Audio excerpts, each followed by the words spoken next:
نبی کائنات صلی اللہ علیہ وسلم کے زمانے میں چند لوگوں کو یہ شرف حاصل تھا کہ وہ فتویٰ دے سکیں، علمیت کے اس اونچے مقام پر فائز ہو گئے تھے کائنات کے امام کی زندگی میں کہ آپ کی طرف سے ان کو فتویٰ دینے کی اجازت دی گئی تھی۔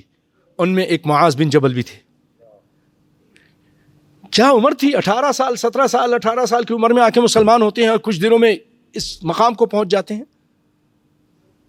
آج اچھی طرح سنیں گے انشاءاللہ۔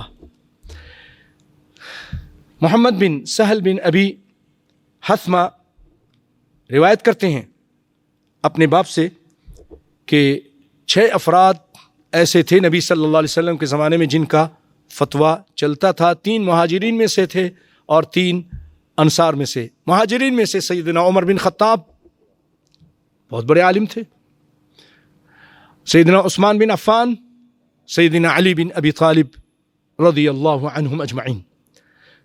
یاد رکھیے گا، کبھی پوچھ لوں گا۔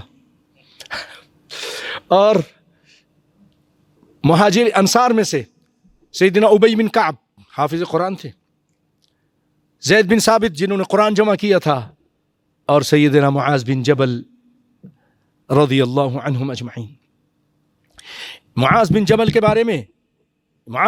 بارے میں سیدنا عمر بن خطاب نے ایک موقع پہ فرمایا تھا کہ من اراد الفقہ فلیأت معاذ بن جبل، جو فقہ حاصل کرنا چاہتا ہے اس کو چاہیے کہ معاذ بن جبل کے پاس جائے ان سے علم حاصل کرے، فقہ سیکھے۔